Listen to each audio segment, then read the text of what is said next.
Hello plus 2 class. Today I am going to start new book that is Indian Economic Development. I am using TR Jain and V. Curie. First chapter is Indian Economic on the Eve of Independence. Eve of Independence, at the time of the independence, at the starting of the independence, how the Indian economic was looking like. First is the colonial exploitation of Indian economy under British rule.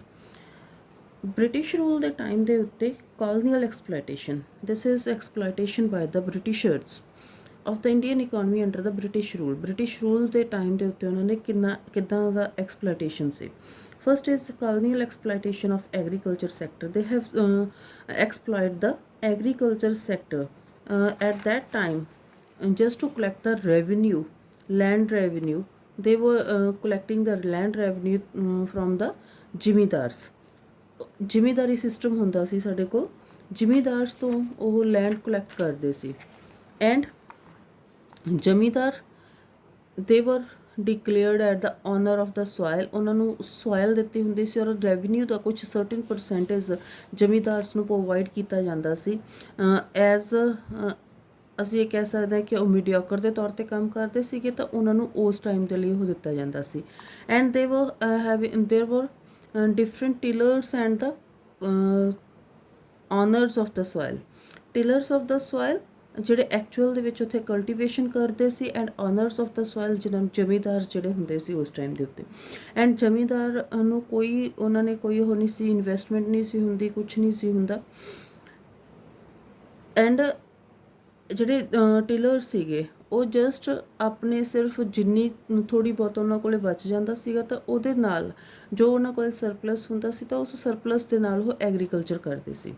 Then colonial exploitation of industrial sector. They have exploited the industries too. Industrial sector ਦੇ ਨਾਮ ਦੇ ਉੱਤੇ just we were having handicrafts only.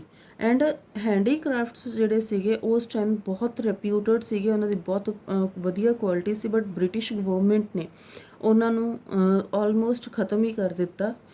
That is we can say the decay of the handicraft at the time of the independence. ਤਾਂ foreigners ਨੇ ਜਿਹੜੇ destroy ਕੀਤਾ by the heavy duty on the exports. ਜਿਹੜੇ handicrafts ਨੂੰ ਅਸੀਂ they have destroyed in the two ways. First handicrafts ਦੇ ਉੱਤੇ ਉਹਨਾਂ ਨੇ ਹੈਵੀ ਡਿਊਟੀ ਲਗਾ ਦਿੱਤੀ ਐਂਡ ਸੈਕਿੰਡ ਜੋ ਵੀ ਅਸੀਂ ਬਾਹਰੋਂ ਇੰਪੋਰਟ ਕਰਦੇ ਸੀ ਫਿਨਿਸ਼ ਗੁੱਡਸ ਨੂੰ, ਫੋਰਨ ਕੰਟਰੀਜ਼ ਤੋਂ ਫਿਨਿਸ਼ ਗੁੱਡਸ ਤਾਂ ਇੰਪੋਰਟ ਕਰਦੇ ਸੀ ਔਰ ਉਸ ਇੰਪੋਰਟ ਦੇ ਉੱਤੇ ਉਹਨਾਂ ਨੂੰ ਡਿਊਟੀ ਫ੍ਰੀ ਕਰ ਦਿੱਤਾ ਗਿਆ so that to reduce the price.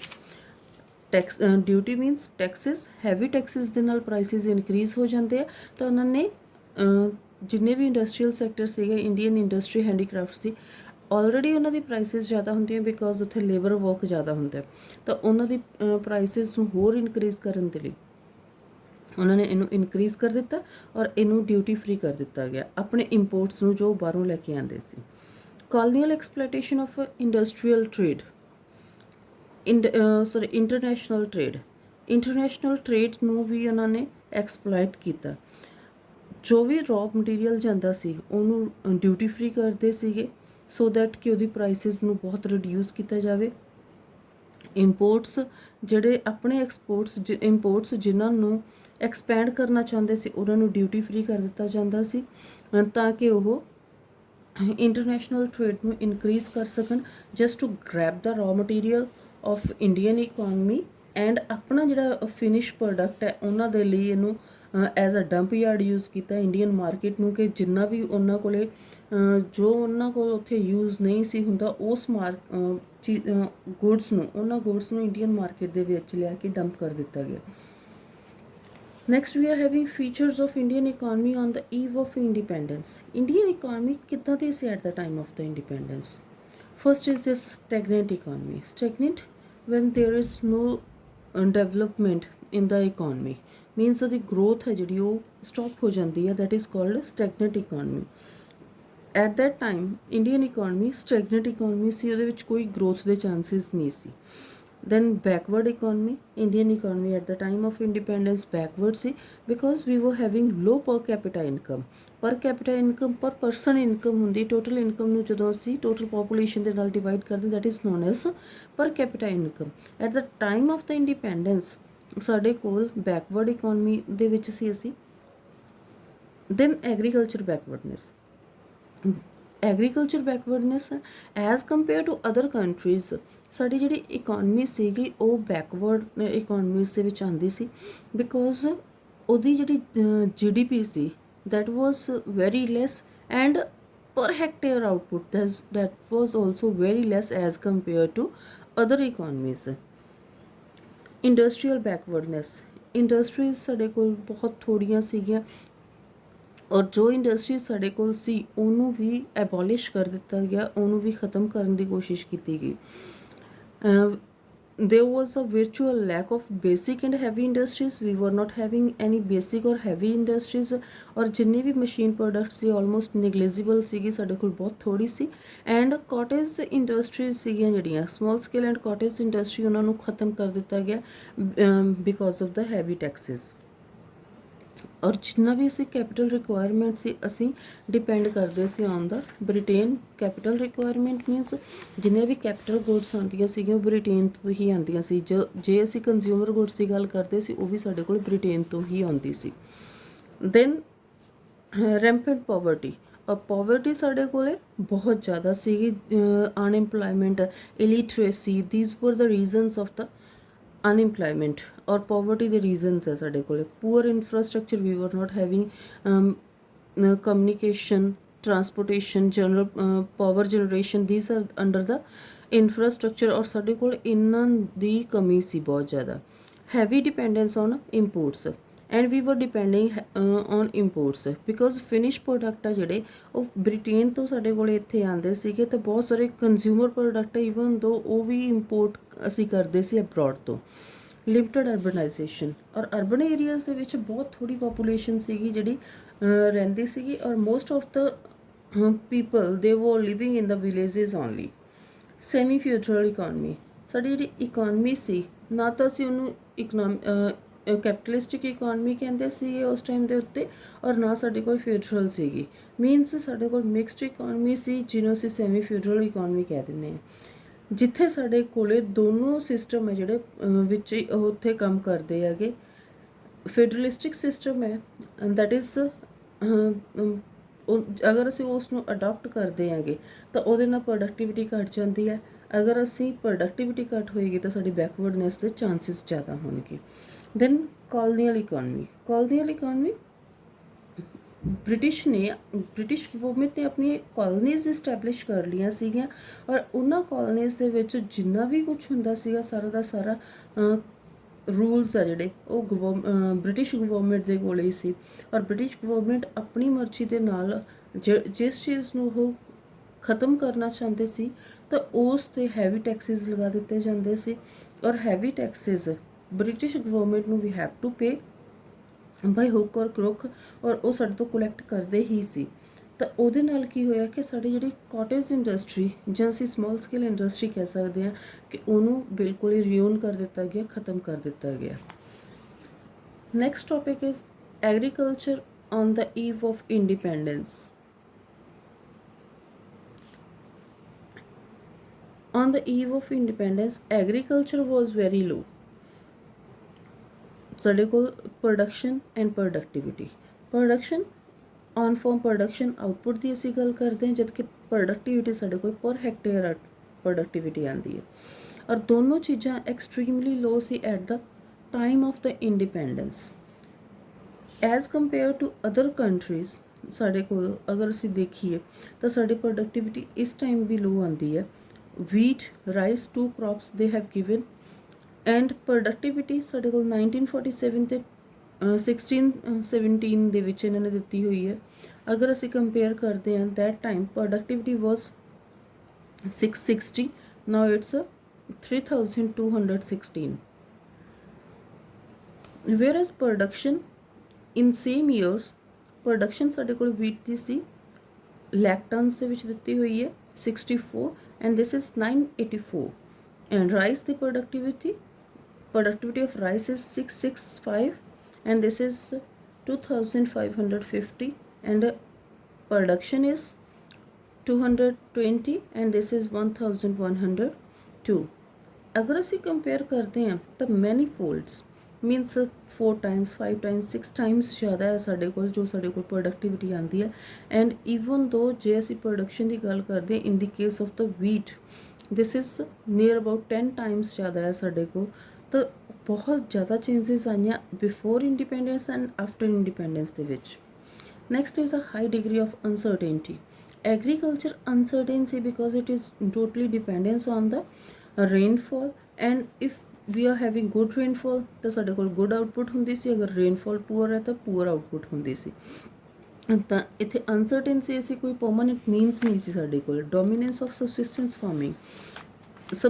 farming which is used just to survive।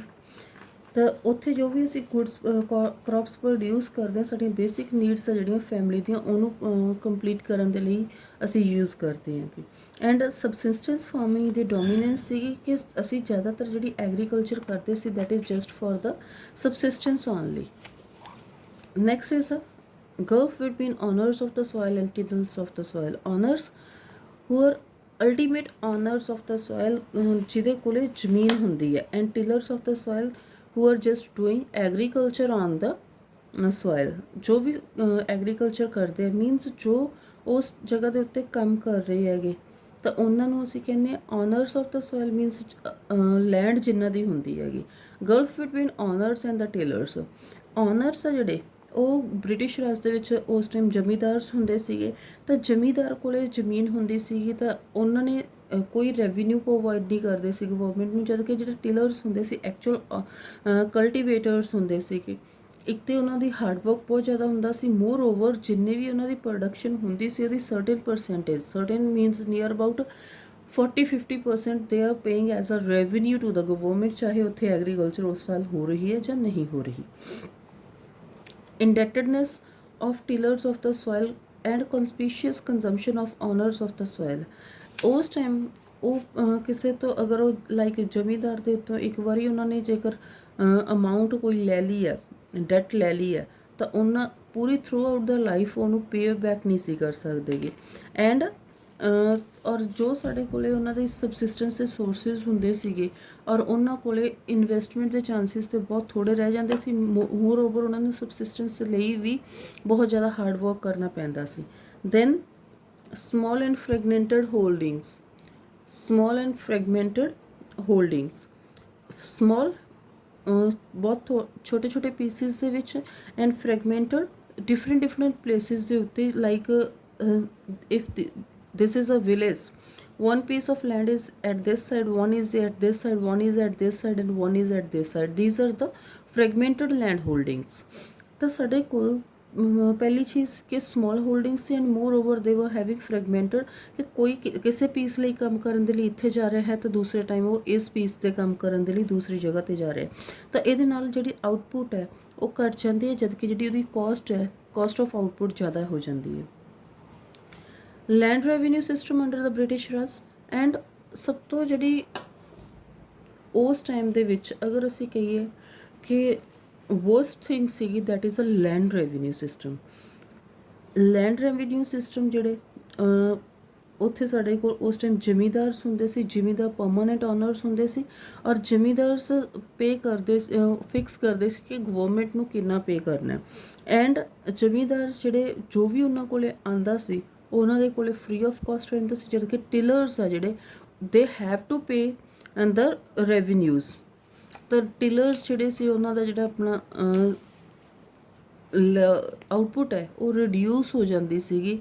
ਤਾਂ ਜਿਹੜੇ ਟਿਲਰਸ ਹੈ ਉਹ just landless farmer, already landless farmer ਸੀਗੇ, ਤਾਂ ਉਹਨਾਂ ਕੋਲੇ ਜੋ ਥੋੜ੍ਹੀ ਬਹੁਤੀ ਜ਼ਮੀਨ ਸੀਗੀ ਸਬਸਿਸਟੈਂਸ ਫਾਰਮਿੰਗ ਦੇ ਵਿੱਚ ਹੀ ਜਾਂ ਫਿਰ ਇੰਡੈਟਡਨੈਸ ਦੇ ਕਰਕੇ ਉਹਨਾਂ ਦੀ ਖਤਮ ਹੋ ਚੁੱਕੀ ਸੀ, ਔਰ ਸਾਰੀ ਦੀ ਸਾਰੀ ਜਿੰਨੀ ਵੀ ਲੈਂਡ ਸੀ ਐਗਰੀ ਉਹ ਸਾਰੀ ਦੀ ਸਾਰੀ ਸਾਡੇ ਕੋਲ ਜ਼ਮੀਂਦਾਰਸ ਦੇ ਕੋਲ ਸੀ।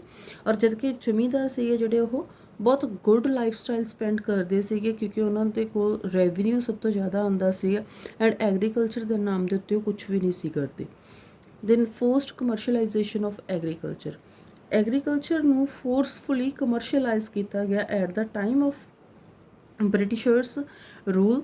ਤੇ ਬ੍ਰਿਟਿਸ਼ਰਸ ਦੇ ਰੂਲ ਦੇ ਵਿੱਚ ਔਰ ਐਗਰੀਕਲਚਰ ਉਹ ਸੈਲਫ ਕੰਜ਼ੰਪਸ਼ਨ ਦੇ ਲਈ ਕਰਦੇ ਸੀ, that is known as a subsistence farming.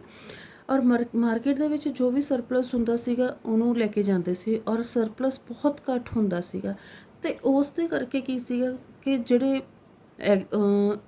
Britishers ਸੀ ਉਹਨਾਂ ਦੇ ਕੋਲ ਇੰਨੀ ਅਮਾਊਂਟ ਨਹੀਂ ਸੀ ਹੁੰਦੀ ਕਿ ਉਹ ਸਰਪਲਸ ਦੇ ਵਿੱਚ ਬ੍ਰਿਟਿਸ਼ਰਸ ਨੂੰ ਦਿੰਦੇ, ਔਰ ਬ੍ਰਿਟਿਸ਼ਰਸ ਨੂੰ ਆਪਣੀਆਂ ਇੰਡਸਟਰੀਜ਼ ਦੇ ਲਈ ਇੰਡੀਆ ਤੋਂ ਬਹੁਤ ਜ਼ਿਆਦਾ ਸਰਪਲਸ ਚਾਹੀਦਾ ਸੀ। ਤਾਂ ਉਹਨਾਂ ਨੇ ਕੀ ਕੀਤਾ ਕਿ ਫੋਰਸਫੁਲੀ ਐਗਰੀਕਲਚਰ ਨੂੰ ਕਮਰਸ਼ੀਅਲਾਈਜ਼ ਕਰ ਦਿੱਤਾ ਗਿਆ। ਆਪਣੇ ਕੋਲ ਕਮਰਸ਼ੀਅਲ ਕ੍ਰੌਪਸ ਉਹਨਾਂ ਨੇ ਸਟਾਰਟ ਕਰ ਦਿੱਤੀਆਂ ਗਈਆਂ।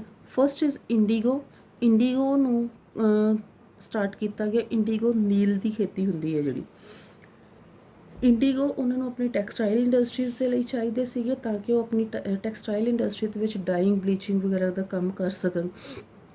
ਤਾਂ ਉਹਨਾਂ ਨੇ ਕਮਰਸ਼ੀਅਲ ਕ੍ਰੌਪਸ ਨੂੰ ਜਿਹੜਾ ਮੋਟੀਵੇਟ ਕੀਤਾ, ਔਰ ਫਾਰਮਰਸ ਹੈ ਜਿਹੜੇ ਉਹਨਾਂ ਕੋਲ ਇਸ ਚੀਜ਼ ਨੂੰ ਐਕਸੈਪਟ ਕਰਨ ਤੋਂ ਬਿਨਾਂ ਹੋਰ ਕੋਈ ਰੀਜ਼ਨ ਨਹੀਂ ਸੀਗਾ, ਕਿਉਂਕਿ ਫਾਰਮਰਸ ਸਬਸਿਸਟੈਂਸ ਫਾਰਮਰਸ ਸੀਗੇ ਅਤੇ ਉਹਨਾਂ ਦੀ ਜਿਹੜੀ ਅਨਸਰਟੇਨਟੀਜ਼ ਦੇ ਕਰਕੇ ਉਹਨਾਂ ਦੀ ਜਿਹੜੀ ਮਾਰਕੀਟ ਸੀਗੀ ਜਾਂ ਉਹਨਾਂ ਦੀ ਜਿਹੜੀਆਂ ਕ੍ਰੌਪਸ ਸੀਗੀਆਂ ਉਹ ਬਹੁਤ ਘੱਟ ਰਹਿ ਗਈਆਂ ਸੀ।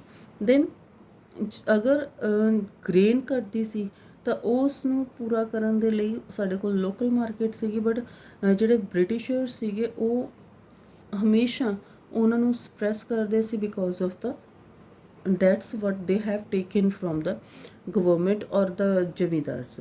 ਤਾਂ ਇਹਦੇ ਕੌਨਸੀਕੁਐਂਸਿਸ ਕੀ ਹੋਏ ਕਿ ਉਹ ਜਿਹੜੇ ਡੈਟ ਲੈ ਰਹੇ ਸੀਗੇ ਤਾਂ ਉਹਨਾਂ ਦੇ ਕਰਕੇ ਫਾਰਮਰਸ ਨੂੰ ਆਪਣੀ ਜਿਹੜੀ ਲੈਂਡ ਹੈ ਉਹਨੂੰ ਸ਼ਿਫਟ ਕਰਨਾ ਪਿਆ toward the commercial farming. Backwardness of the Indian agriculture ਦੇ ਸਾਡੇ ਕੋਲ ਕੁਛ ਇਹਨਾਂ ਨੇ ਰੀਜ਼ਨਸ ਦਿੱਤੇ ਹੋਏ ਆ। First is low productivity and low production, ਦੋਨੋਂ ਸਾਡੇ ਕੋਲ ਘੱਟ ਹੈ। High degree of uncertainty, dominance of subsistence farming, small and fragmented holding.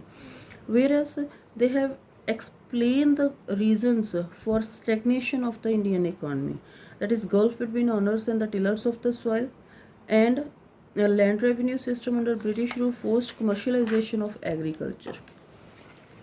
Next we are having industries on the eve of independence, or industrial sector on the eve of independence. Independence ਦੇ time ਦੇ ਉੱਤੇ industrial sector ਕਿੱਦਾਂ ਦਾ ਸੀ? We were having systematic deindustrialization. Systematic deindustrialization ਸਾਡੇ ਕੋਲ industries, we were having handicrafts only, ਔਰ handicrafts ਨੂੰ ਵੀ ਖਤਮ ਕਰ ਦਿੱਤਾ ਗਿਆ, and that is known as systematic deindustrialization. ਉਹਨਾਂ ਨੇ ਦੋ ਥਿੰਗਸ ਆ ਜਿਹੜੀਆਂ ਜਿਨ੍ਹਾਂ ਦੇ ਉੱਤੇ ਇੰਪਲਾਈ ਕਰਦਾ ਸੀ। First is decay of world famous traditional handicrafts owing to discriminatory policies of the government, British government the discriminatory policies means discriminatory policies ਅਗਰ ਅਸੀਂ ਐਕਸਪੋਰਟ ਕਰ ਰਹੇ ਹਾਂ ਤਾਂ ਸਾਡੇ ਐਕਸਪੋਰਟਸ ਦੇ ਉੱਤੇ ਹੈਵੀ ਡਿਊਟੀ ਲਗਾਈ ਜਾਊਗੀ, ਅਗਰ ਅਸੀਂ ਇੰਪੋਰਟ ਕਰ ਰਹੇ ਹਾਂ ਤਾਂ ਉਹਨਾਂ ਨੂੰ ਡਿਊਟੀ ਫ੍ਰੀ ਕੀਤਾ ਜਾਏਗਾ। Bleak growth of modern industry owing to lack of investment opportunities, ਔਰ ਸਾਡੇ ਕੋਲ investment because we were not having surplus, ਅਸੀਂ ਸਿਰਫ ਸਬਸਿਸਟੈਂਸ ਫਾਰਮਿੰਗ ਕਰਦੇ ਸੀ, ਸਰਪਲਸ ਨਹੀਂ ਸੀ because of the lack of the investment opportunities. ਤਾਂ ਸਾਡੀ ਜਿਹੜੀ ਇਕੋਨਮੀ ਆ ਬਹੁਤ ਘੱਟ ਗਰੋਥ ਹੋਈ। Decay of handicrafts before Britisher rules ਸਾਡੇ ਕੋਲ ਜਿਹੜੀ ਇੰਡੀਅਨ ਇਕੋਨਮੀ ਸੀ ਬਹੁਤ ਹੀ ਐਕਸੀਲੈਂਟ ਉਹਨਾਂ ਦੀ ਕੁਆਲਿਟੀ ਸੀ, ਐਂਡ ਬਹੁਤ ਗੁੱਡ ਰੈਪੂਟੇਸ਼ਨ ਸੀਗੀ ਉਹਨਾਂ ਦੀ ਵਰਲਡ ਵਾਈਡ ਮਾਰਕੀਟ ਦੇ ਵਿੱਚ। With the arrival of the British Raj, ਜਦੋਂ ਸਾਡੇ ਕੋਲ ਬ੍ਰਿਟਿਸ਼ ਰਾਜ ਆਇਆ ਤਾਂ ਉਹਦੇ ਨਾਲ ਕੀ ਹੋਇਆ ਕਿ ਸਾਡੀ ਜਿਹੜੀ ਇਕੋਨਮੀ ਸੀ ਉਹ ਜੋ ਹੈਂਡੀਕ੍ਰਾਫਟਸ ਨੂੰ ਅਸੀਂ ਕਰ ਰਹੇ ਸੀ ਉਹ ਰਿਊਨ ਹੋ ਗਿਆ, ਖ਼ਤਮ ਹੋ ਗਿਆ because of the ਡਿਸਕ੍ਰਿਮੀਨੇਟਰੀ policy.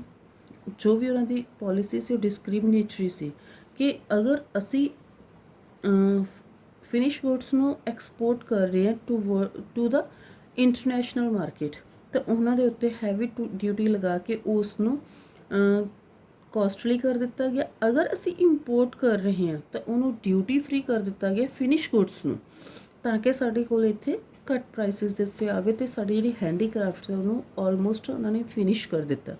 ਡਿਸਕ੍ਰਿਮੀਨੇਟਰੀ tariff policy of the state. Raw material ਅਗਰ ਅਸੀਂ ਇੰਡਸਟਰੀਅਲ ਆਊਟਪੁੱਟ ਦੇ ਪ੍ਰੋਡਕਟਸ ਦੇ ਲਈ ਬ੍ਰਿਟਿਸ਼ ਗਵਰਨਮੈਂਟ ਨੂੰ ਦੇ ਰਹੇ ਹਾਂ ਤਾਂ ਉਹਨਾਂ ਦੇ ਲਈ ਟੈਕਸ ਫ੍ਰੀ ਡਿਊਟੀ ਲਗਾਈ ਜਾਂਦੀ ਸੀ। ਟੈਕਸ ਫ੍ਰੀ ਐਕਸਪੋਰਟ ਸੀਗਾ ਰॉ ਮਟੀਰੀਅਲ ਦਾ, ਜਦ ਕਿ ਸਾਡੇ ਕੋਲੇ ਜਿਹੜਾ ਟੈਰਿਫ ਫ੍ਰੀ ਇੰਪੋਰਟ ਕਰ ਰਹੇ ਸੀਗੇ ਅਸੀਂ ਇੰਡਸਟਰੀਅਲ ਪ੍ਰੋਡਕਟਸ ਇਨਟੂ ਦ ਇੰਡੀਆ ਦੇ ਵਿੱਚ ਅਗਰ ਇੰਡਸਟਰੀਅਲ ਪ੍ਰੋਡਕਟਸ ਆ ਰਹੇ ਸੀ ਤਾਂ ਉਹਨਾਂ ਦਾ ਟੈਰਿਫ ਫ੍ਰੀ ਅਸੀਂ ਇੰਪੋਰਟ ਕਰ ਰਹੇ ਸੀ। But at the same time ਅਗਰ ਅਸੀਂ ਇੰਡੀਅਨ ਹੈਂਡੀਕ੍ਰਾਫਟ ਪ੍ਰੋਡਕਟ ਹੈ ਜਿਹੜੇ ਉਹਨਾਂ ਨੂੰ ਐਕਸਪੋਰਟ ਕਰਦੇ, ਅਗਰ ਤਾਂ ਅਸੀਂ ਐਕਸਪੋਰਟ ਕਰ ਰਹੇ ਸੀ ਰॉ ਮਟੀਰੀਅਲ ਤਾਂ ਉਹ duty free C, because British ਲੈ ਰਹੇ ਸੀਗੇ, ਬ੍ਰਿਟਿਸ਼ਰਸ ਦੇ ਕੋਲੇ ਜਾ ਰਿਹਾ ਸੀ ਤਾਂ ਉਹਨਾਂ ਨੂੰ ਲੈਸ ਕਾਸਟ ਦੇ ਉੱਤੇ ਚਾਹੀਦਾ ਸੀ। ਬਟ ਅਗਰ ਉਹੀ ਜਗ੍ਹਾ ਦੇ ਉੱਤੇ ਅਗਰ ਅਸੀਂ ਐਕਸਪੋਰਟ ਕਰ ਰਹੇ ਹਾਂ ਇੰਡੀਅਨ ਹੈਂਡੀਕ੍ਰਾਫਟ ਪ੍ਰੋਡਕਟ ਦਾ ਤਾਂ ਉਹਨਾਂ ਦੇ ਉੱਤੇ ਹੈਵੀ ਡਿਊਟੀ ਪਲੇਸ ਕੀਤੀ ਜਾਂਦੀ ਸੀ। This is known as a discriminatory tariff policy of the state. And ਇਹਦੇ ਕੌਨਸੀਕੁਐਂਸਿਸ ਕੀ ਹੋਏ ਕਿ ਸਾਡੀ ਜਿਹੜੀ ਇੰਡੀਅਨ ਮਾਰਕੀਟ ਹੈ ਉਹਨੇ ਆਪਣਾ ਜਿਹੜਾ ਜੋ ਵੀ ਸਾਡਾ ਉਹ ਸੀਗਾ ਰੈਪੂਟੇਸ਼ਨ ਨੂੰ ਖ਼ਤਮ ਕਰਨਾ ਸ਼ੁਰੂ ਕਰ ਦਿੱਤਾ। Then disappearance of princely courts. That time we were having princely courts only. ਅਗਰ ਅਸੀਂ ਕੁਛ ਸਾਨੂੰ ਲੱਗਦਾ ਹੈ ਕਿ ਅਸੀਂ ਸਾਡੇ ਨਾਲ ਨਾਇਨਸਾਫੀ ਹੋਈ ਹੈ ਤਾਂ ਅਸੀਂ ਉੱਥੇ ਜਾ ਕੇ ਗੱਲ ਕਰ ਸਕਦੇ ਹਾਂ। ਬਟ ਐਟ ਦੈਟ ਟਾਈਮ ਇਹ ਡਿਸਅਪੀਅਰ ਹੋਣੀਆਂ ਸ਼ੁਰੂ ਹੋ ਗਈਆਂ ਬਿਕੋਜ਼ ਮੈਕਸਿਮਮ ਜਿਹੜਾ ਐਮਪਾਇਰ ਸੀ ਉਹ ਸਾਰਾ ਦਾ ਸਾਰਾ ਬ੍ਰਿਟਿਸ਼ਰਸ ਦੇ ਕੋਲ ਆ ਗਿਆ ਔਰ ਅਸੀਂ ਕਿਸੇ ਵੀ ਜਗ੍ਹਾ 'ਤੇ ਜਾ ਕੇ ਆਪਣਾ ਸਾਈਡ ਨਹੀਂ ਸੀ ਦੱਸ ਸਕਦੇ ਕਿ ਸਾਨੂੰ ਉੱਥੇ ਡਿਸਟਰੋਏ ਕੀਤਾ ਜਾ ਰਿਹਾ ਹੈ। Competition from machine made product, ਅਗਰ ਕੋਈ ਅਸੀਂ ਹੈਂਡਮੇਡ ਪ੍ਰੋਡਕਟ ਹੁੰਦਾ ਅਤੇ ਮਸ਼ੀਨ ਮੇਡ ਪ੍ਰੋਡਕਟ ਹੁੰਦਾ, ਦੋਨਾਂ ਦੇ ਵਿੱਚ ਬਹੁਤ ਜ਼ਿਆਦਾ ਡਿਫਰੈਂਸ ਆਉਂਦਾ ਕਿ ਜਿਹੜਾ ਪਹਿਲੇ ਸਭ ਤੋਂ ਫਸਟ ਥਿੰਗ ਆਉਂਦੀ ਹੈ ਕਿ ਜਿਹੜਾ ਮਸ਼ੀਨ ਮੇਡ ਪ੍ਰੋਡਕਟ ਹੋਏਗਾ that is cheap as compare to the handmade product, ਕਿਉਂਕਿ ਉੱਥੇ ਲੇਬਰ ਲੱਗਦੀ ਹੈ ਅਤੇ ਉੱਥੇ ਮਸ਼ੀਨਸ ਦੇ ਨਾਲ ਵਰਕ ਹੋਣਾ ਔਰ ਫਿਰ ਉਹਦੀ ਫਿਨਿਸ਼ਿੰਗ ਦਾ ਫਰਕ ਹੁੰਦਾ। ਤਾਂ ਸੇਮ ਮਸ਼ੀਨ ਮੇਡ ਪ੍ਰੋਡਕਟਸ ਨੇ ਜਦੋਂ ਇੰਡੀਅਨ ਹੈਂਡਮੇਡ ਪ੍ਰੋਡਕਟ ਨੂੰ ਕੰਪੀਟੀਸ਼ਨ ਦੇਣਾ ਸ਼ੁਰੂ ਕੀਤਾ ਤਾਂ ਸਾਡੇ ਜਿਹੜੇ ਹੈਂਡਮੇਡ ਪ੍ਰੋਡਕਟ ਹੈ, ਜਿਹੜਾ ਹੈਂਡੀਕ੍ਰਾਫਟ ਹੈ, ਉਹ ਬਿਲਕੁਲ ਹੀ ਖਤਮ ਹੋਣਾ ਸ਼ੁਰੂ ਹੋ ਗਿਆ। ਨਿਊ ਪੈਟਰਨ ਆਫ ਡਿਮਾਂਡ, ਜਦੋਂ ਸਾਡੇ ਕੋਲ ਕਦੇ ਕੋਈ ਨਵੀਂ ਚੀਜ਼ ਆਉਂਦੀ ਹੈ ਤਾਂ ਸਾਡਾ ਜਿਹੜਾ ਪੈਟਰਨ ਆਫ ਡਿਮਾਂਡ ਉਹ ਚੇਂਜ ਹੋ ਜਾਂਦਾ, we are rushing toward the new things. ਤਾਂ ਇੱਥੇ ਸਾਡੇ ਕੋਲ ਪੈਟਰਨ ਹੈ ਜਿਹੜਾ ਸਾਡਾ ਉਹ ਚੇਂਜ ਹੋ ਗਿਆ। ਅਸੀਂ ਵੈਸਟਰਨ ਲਾਈਫ ਸਟਾਈਲ ਨੂੰ ਅਡੋਪਟ ਕਰਨਾ ਸਟਾਰਟ ਕਰ ਦਿੱਤਾ ਔਰ ਜ਼ਿਆਦਾਤਰ ਅਸੀਂ ਡਿਮਾਂਡ ਵੀ ਵੈਸਟਰਨ ਕਲੋਥਸ ਦੀ ਕਰਦੇ ਸੀ। ਤਾਂ ਉਹਦੇ ਨਾਲ ਕੀ ਹੋਇਆ ਕਿ ਇੰਡੀਅਨ ਹੈਂਡੀਕ੍ਰਾਫਟ ਜਿਹੜਾ ਉਹ ਫਿਨਿਸ਼ ਹੋ ਗਿਆ। Introduction of railways in India, ਹੁਣ ਅਗਰ ਅਸੀਂ ਰੇਲਵੇਜ਼ ਨੂੰ ਇੰਟਰੋਡਿਊਸ ਕਰਦੇ ਆਂਗੇ ਤਾਂ ਉਹਦੇ ਨਾਲ ਕੀ ਹੋਇਆ ਕਿ ਜੋ ਵੀ ਰॉ ਮਟੀਰੀਅਲ ਉਹਨਾਂ ਨੂੰ ਵਿਦਿਨ ਦਾ ਕੰਟਰੀ ਮਿਲਦਾ ਸੀ ਉਹਨੂੰ ਪੋਰਟ ਤੱਕ ਲੈ ਕੇ ਆਉਣ ਦੇ ਵਿੱਚ ਉਹਨਾਂ ਨੂੰ ਬਹੁਤ ਜ਼ਿਆਦਾ ਐਫਰਟਸ ਲਗਾਉਣੀਆਂ ਪੈਂਦੀਆਂ ਸੀ। ਤਾਂ ਜਦੋਂ ਉਹਨਾਂ ਦੇ ਕੋਲ ਇੰਟਰੋਡਕਸ਼ਨ ਆਫ ਰੇਲਵੇਜ਼ ਉਹਨਾਂ ਨੇ ਇੰਟਰੋਡਿਊਸ ਕੀਤਾ, not for the development of India, just to collect the raw material from the different parts of the country at the cheap prices, ਉਹਨਾਂ ਨੇ cheap prices ਦੇ ਉੱਤੇ ਇਹਨੂੰ ਕਲੈਕਟ ਕਰਨਾ ਸ਼ੁਰੂ ਕਰ ਦਿੱਤਾ। ਤਾਂ ਉਹਦੇ ਨਾਲ ਕੀ ਹੋਇਆ ਕਿ ਇੰਡੀਅਨ ਜਿਹੜੇ ਪ੍ਰੋਡਕਟ ਹੈ ਉਹਨਾਂ ਦੀ ਡਿਮਾਂਡ ਘਟਣੀ ਸ਼ੁਰੂ ਹੋ ਗਈ ਔਰ ਫੋਰਨ ਪ੍ਰੋਡਕਟ ਬਿਕੋਜ਼ ਉਹਨਾਂ ਨੂੰ ਲੈਸ ਪ੍ਰਾਈਸਿਸ ਦੇ ਉੱਤੇ ਉਹਨਾਂ ਨੂੰ ਰॉ ਮਟੀਰੀਅਲ ਅਵੇਲੇਬਲ ਹੋ ਰਿਹਾ ਸੀ ਅਪ ਟੂ ਦਾ ਪੋਰਟਸ, ਤਾਂ ਉਹਦੇ ਨਾਲ ਫਿਨਿਸ਼ ਪ੍ਰੋਡਕਟਸ ਆ ਜਿਹੜੇ ਉਹਨਾਂ ਦੇ ਫਿਨਿਸ਼ ਪ੍ਰੋਡਕਟਸ ਉਹ ਸਸਤੇ ਹੋਣੇ ਸ਼ੁਰੂ ਹੋ ਗਏ। ਬਲੀਕ ਔਰ ਨੋਸ਼ਨਲ ਗਰੋਥ ਆਫ ਮਾਡਰਨ ਇੰਡਸਟਰੀ, ਅਸੀਂ ਇਹ ਨਹੀਂ ਕਹਿੰਦੇ ਕਿ ਇੰਡੀਆ ਦੀ ਮਾਡਰਨ ਇੰਡਸਟਰੀ ਬਿਲਕੁਲ ਵੀ ਨਹੀਂ ਸੀ। ਇੰਡੀਆ ਨੇ ਮਾਡਰਨ ਇੰਡਸਟਰੀ ਨੂੰ ਸੈਟਅਪ ਕੀਤਾ ਬਟ ਉਹਦੀ ਗਰੋਥ ਇੰਨੀ ਘੱਟ ਸੀਗੀ ਕਿ ਜਿਹਨੂੰ ਅਸੀਂ ਕੰਸੀਡਰ ਹੀ ਨਹੀਂ ਕਰ ਸਕਦੇ ਕਿ 3 observation they have given. First is ਕੁਛ ਪ੍ਰਾਈਵੇਟ ਇੰਟਰਪ੍ਰੀਨਰਸ ਲਾਈਕ ਟਾਟਾ ਬਿਰਲਾ, ਉਹਨਾਂ ਨੇ ਸਟਾਰਟ ਕੀਤੀਆਂ ਆਪਣੀਆਂ। These include iron and steel industry, that is Tata Iron and Steel was founded in 1907. 1907 ਦੇ ਵਿੱਚ ਅਸੀਂ ਕੁਛ ਇੰਡਸਟਰੀਜ਼ ਆ ਜਿਹੜੀ ਉਹਨਾਂ ਨੂੰ ਸੈਟਅਪ ਕਰਨਾ ਸਟਾਰਟ ਕਰ ਦਿੱਤਾ ਸੀ, that is heavy industry, ਔਰ heavy industry it is used for the infrastructure, sugar, cement and paper industries। ਇਹਨਾਂ ਨੂੰ ਇਸਟੈਬਲਿਸ਼ ਕੀਤਾ ਗਿਆ at the time first world war ਅਤੇ ਸੈਕਿੰਡ ਵਰਲਡ ਵਾਰ ਦੇ ਵਿੱਚ। ਇਹਨਾਂ ਇੰਡਸਟਰੀਅਲ ਗੁੱਡਸ ਇੱਥੇ ਇੰਡਸਟਰੀਅਲ ਗੁੱਡਸ ਬਹੁਤ ਥੋੜ੍ਹੀਆਂ ਰਹਿ ਗਈਆਂ ਸੀਗੀਆਂ ਤਾਂ ਉਹਦੇ ਕਰਕੇ ਸਾਡੀ ਇੰਡਸਟਰੀ ਹੈ ਜਿਹੜੀ ਬਹੁਤ ਪ੍ਰੋਮੀਨੈਂਟ ਇੰਡਸਟਰੀ ਸੀ ਬਟ ਥੋੜ੍ਹਾ ਜਿਹਾ ਉਹਨਾਂ ਨੂੰ ਹਿੱਟ ਹੋਈ। And state participation, state means government the participation ਬਹੁਤ ਘੱਟ ਸੀ। ਤਾਂ ਜਿੰਨੇ ਵੀ ਉਸ ਟਾਈਮ ਦੇ ਉੱਤੇ ਹੁੰਦੇ ਸੀ ਜ਼ਿਆਦਾਤਰ ਬ੍ਰਿਟਿਸ਼ਰਸ ਨੇ ਇਹਨਾਂ ਏਰੀਆਜ਼ ਨੂੰ ਇੰਪਰੂਵ ਕੀਤਾ ਬਿਕੋਜ਼ ਉਹਨਾਂ ਨੂੰ ਆਪਣਾ ਬੈਨੀਫਿਟ ਚਾਹੀਦਾ ਸੀ ਇੱਥੇ। Railways, power generation, development of ports and means of communication, ਇਹ ਸਾਰੇ ਦੇ ਸਾਰੇ ਉਹ ਸਾਡੇ ਕੋਲ ਡਿਵੈਲਪਮੈਂਟ ਦੇ ਏਰੀਆਜ਼ ਆ ਜਾਂਦੇ ਆ ਜਿੱਥੇ ਬ੍ਰਿਟਿਸ਼ ਰੂਲ ਦੇ ਵਿੱਚ ਬ੍ਰਿਟਿਸ਼ ਗਵਰਨਮੈਂਟ ਨੂੰ ਬੈਨੀਫਿਟ ਹੋ ਰਿਹਾ ਸੀ, ਨਾ ਕਿ ਇੰਡੀਅਨਸ ਨੂੰ। ਰੇਲਵੇਜ਼ ਦੇ ਨਾਲ ਉਹਨਾਂ ਨੂੰ ਆਪਣਾ ਜਿਹੜਾ ਸਮਾਨ ਹੈ ਚੀਪ ਪ੍ਰਾਈਸਿਸ ਦੇ ਉੱਤੇ ਕੈਰੀ ਕਰ ਸਕਦੇ ਸੀ। ਪਾਵਰ ਜਨਰੇਸ਼ਨ, ਇਲੈਕਟ੍ਰਿਸਿਟੀ ਦੇ ਨਾਲ ਉਹ ਕੁਝ ਚੀਜ਼ਾਂ ਉਹਨਾਂ ਨੇ ਰਨ ਕਰਨੀਆਂ ਸਟਾਰਟ ਕੀਤੀਆਂ because that is also for their benefit. Power generation start ਕੀਤਾ। Development of ports, port areas ਨੂੰ ਡਿਵੈਲਪ ਕੀਤਾ ਗਿਆ। ਔਰ ਪੋਰਟ ਡਿਵੈਲਪ ਕਰਨ ਦਾ ਰੀਜ਼ਨ ਕੀ ਸੀਗਾ ਕਿ ਜਿੰਨੇ ਵੀ ਪੋਰਟ ਸਾਡੇ ਕੋਲ ਸੀ ਪੋਰਟ ਸੀਗੇ ਉਹਨਾਂ ਦੇ ਥਰੂ ਹੀ ਉਹ ਆਪਣਾ ਜਿਹੜਾ ਸਮਾਨ ਸੀਗਾ ਉਹ ਅੱਗੇ ਲੈ ਕੇ ਜਾਂਦੇ ਸੀ। ਦੈਨ ਮੀਨਸ ਆਫ ਕਮਿਊਨੀਕੇਸ਼ਨ, ਇੱਕ ਜਗ੍ਹਾ ਤੋਂ ਦੂਸਰੀ ਜਗ੍ਹਾ ਦੇ ਉੱਤੇ ਕਿਸ ਚੀਜ਼ ਦੀ ਜ਼ਰੂਰਤ ਹੈ ਉਹ ਕਮਿਊਨੀਕੇਸ਼ਨ ਦੇ ਥਰੂ ਹੀ ਪੋਸੀਬਲ ਹੋ ਸਕਦਾ ਸੀ। ਔਰ ਉਹਨਾਂ ਕੋਲ ਕਮਿਊਨੀਕੇਸ਼ਨ ਦੇ ਸੋਰਸਿਸ ਨਹੀਂ ਸੀ, ਇੰਡੀਅਨਸ ਕੋਲ ਕਮਿਊਨੀਕੇਸ਼ਨ ਦੇ ਸੋਰਸਿਸ ਨਹੀਂ ਸੀ ਔਰ ਬ੍ਰਿਟਿਸ਼ਰਸ ਨੂੰ ਇਹਨਾਂ ਦੀ ਸਭ ਤੋਂ ਜ਼ਿਆਦਾ ਜ਼ਰੂਰਤ ਸੀ। ਇਸੇ ਕਰਕੇ ਬ੍ਰਿਟਿਸ਼ਰਸ ਨੇ ਕਮਿਊਨੀਕੇਸ਼ਨ ਸੋਰਸਿਸ ਨੂੰ ਡਿਵੈਲਪ ਕੀਤਾ। Then there was no capital goods industry, ਸਾਡੇ ਕੋਲ ਕੈਪੀਟਲ ਗੁੱਡ ਇੰਡਸਟਰੀ ਨਹੀਂ ਸੀ at the time of the independence. ਤਾਂ ਕੈਪੀਟਲ ਗੁੱਡ ਇੰਡਸਟਰੀ ਲਾਈਕ ਅਸੀਂ ਮਸ਼ੀਨਸ ਹੋ ਗਈਆਂ, ਇੰਡਸਟਰੀਅਲ ਪਲਾਂਟਸ ਹੋ ਗਏ ਸਾਡੇ ਕੋਲੇ, ਉਹਨਾਂ ਨੂੰ ਸੈਟਅਪ ਕਰਨਾ ਪਿਆ। ਅਗਰ ਅਸੀਂ ਦੇਖੀਏ ਤਾਂ industrial sector on the eve of independence revealed 4 core characters. ਸਾਡੇ ਕੋਲ 4 ਕਰੈਕਟਰਸ ਇਹਨਾਂ ਨੇ ਦਿੱਤੇ ਹੋਏ ਆ which is pointing toward the backwardness and limited growth. First is handicraft ਆ ਜਿਹੜਾ ਸਾਡਾ, ਉਹਨਾਂ ਨੇ ਸਿਸਟਮੈਟਿਕ ਵੇ ਦੇ ਨਾਲ ਇਹਨੂੰ ਡਿਸਟਰੋਏ ਕੀਤਾ because of the discriminatory tariff policy of the government. Modern industry ਹੈ ਜਿਹੜੀ, ਉਹਨਾਂ ਨੇ ਬਰੀਕ ਐਕਸਪੈਂਸ਼ਨ ਹੈ, ਬਰੀਕ ਗਰੋਥ ਹੈ ਉਹਨੂੰ ਸ਼ੋ ਕੀਤਾ। ਤਾਂ ਜਿਹੜੀ ਰਿਸਟ੍ਰਿਕਟਡ ਸੀਗੀ up to the expansion of the railways only. Capital good industry ਹੈ ਜਿਹੜੀ ਆਲਮੋਸਟ ਨਿਗਲੈਜੀਬਲ ਅਸੀਂ ਕਹਿ ਸਕਦੇ ਹਾਂ ਕਿ ਉਹਨਾਂ ਦੀ ਨਿਗਲੈਕਟ ਕੀਤਾ ਗਿਆ ਔਰ ਅਗਰ ਉਹਦੀ ਗਰੋਥ ਹੋਈ ਤਾਂ ਨਿਗਲੈਜੀਬਲ ਗਰੋਥ ਸੀਗੀ, ਬਹੁਤ ਥੋੜੀ ਗਰੋਥ ਹੋਈ। ਵਾਈਲ ਦ ਟ੍ਰੈਡੀਸ਼ਨਲ ਇੰਡੀਅਨ ਇੰਡਸਟਰੀ ਹੈ ਜਿਹੜੀ ਉਹ ਆਲਮੋਸਟ ਡਿਕੇ ਹੋ ਗਈ ਸੀਗੀ। ਤਾਂ ਟ੍ਰੈਡੀਸ਼ਨਲ ਇੰਡਸਟਰੀਜ਼ ਨੂੰ ਖਤਮ ਕਰ ਦਿੱਤਾ ਗਿਆ। ਐਂਡ ਅਗਰ ਅਸੀਂ ਮਾਡਰਨ ਇੰਡਸਟਰੀਜ਼ ਦੀ ਗੱਲ ਕਰਦੇ ਹਾਂ ਤਾਂ ਉਹ ਹਜੇ ਆਪਣੇ ਸਟਾਰਟਿੰਗ ਉਹਦੇ 'ਤੇ ਹੀ ਸੀ, ਪੁਆਇੰਟ ਦੇ ਉੱਤੇ ਹੀ ਸੀ। ਤਾਂ ਉਹਦੇ ਕਰਕੇ ਸਾਡੇ ਕੋਲ ਜਿਹੜੀ ਇਕਨੋਮਿਕ ਗਰੋਥ ਹੈਗੀ ਉਹ ਬਹੁਤ ਜ਼ਿਆਦਾ ਨਹੀਂ ਹੋਏਗੀ, ਬਹੁਤ ਥੋੜੀ ਹੋਈ ਹੈ।